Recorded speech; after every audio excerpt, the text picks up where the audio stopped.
namhlanje tata ngale gift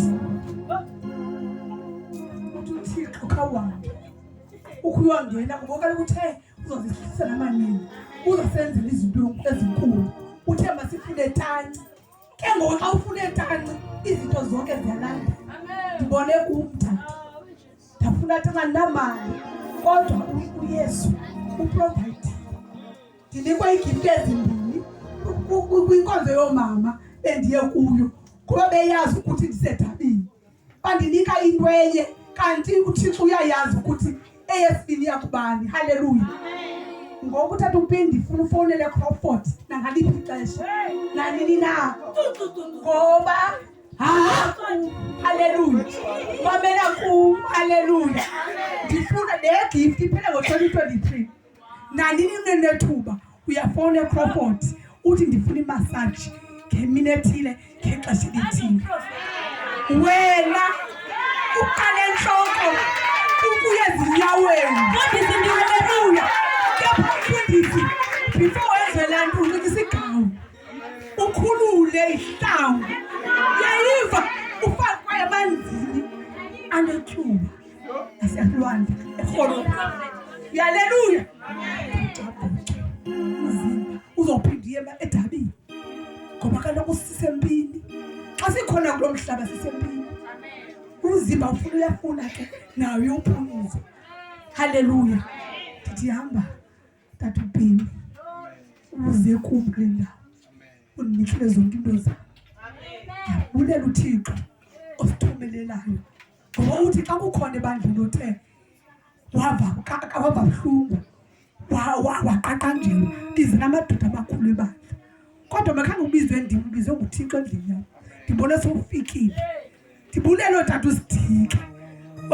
Ndikhumbula umama uSidike xa ethetha uyandicwala uthi umama uSidike mna ndithanda le nto ingathandwa ingafunwa ngabantu. Haleluya. Uthi kakuyijonge le nto ingafunwa ngabantu. Uthi umama uSidike uthi kakuyijonge kuthani ingafunwa le nto ngabantu. Uthi leyo nto ilena iphethwe nguThixo yena unoThixo. Kajonge lo muntu ungafunwayo mani ukhangele xa usondele ecango kwakhe uzofumana ntoni. Ndiyambulela uThixo ngawe ukusikelele usahamba le ndlela Thixo akubonisa imibono Thixo akwenzise konke ngoba uthe ezwini lakhe sizawuba simfuze ude side sibe ngaphezulu sezi izinto sibe ngaphezulu kwakhe silandele uYesu njalo. Ndiyabulela tata.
Nansi lento kwakuthethwa ngayo. Haleluya. Bangcwele bami ngingemdanga nami tata uPhini khawujikele ngapha ngetapha kancinci sizwana ncinci tata uPhini ngokwemisebenzi yethu emihle kwabonakala bemane nothatha amazwi amaninzi tata uPhini bethuna tata onobuntu onobubele onethando onemfundiso onentshumayelo mayeshumayela apha nina niyazi mna ndanqomfifo uyashumayela uyanyuka ndenzela nxangxengxe ebhedini yam okanye ndisemsebenzini ndingazimameli kakhulu istress ndimamela intshumayelo yakhe ibhizi lakhe lithi nanti ndifike ndiyivule laa ntshumayelo ndizive ndisemoyeni. Kukhulu tata uPhina okwenzileyo kuthi. Ibe ngathi le nto yinto entsha, yinto eqalayo. Ibe ngathi kuyaqala uba kuthethwe ngoYesu osindisayo, ngoba senzile sivile sabona samamelisisa le nto uyithethayo inencasa. Nama ntowenza made kulaa mzi waseMacirheni, kulaa ndawo unyathele kwizolo tshawo tatam, bunyathele phaa kulaa mzi wam. Kodwa ndabona intsikelelo ishukuma le nto abantu bethu take 5 no-size, take 5 no-size, take 5 no-size ukude no-size take 5. Ngathi ngamazulu neliso singekho kulo liso simamele balithi masithini na. Jonga nditshintshile muqalela ngoku le ntente katata.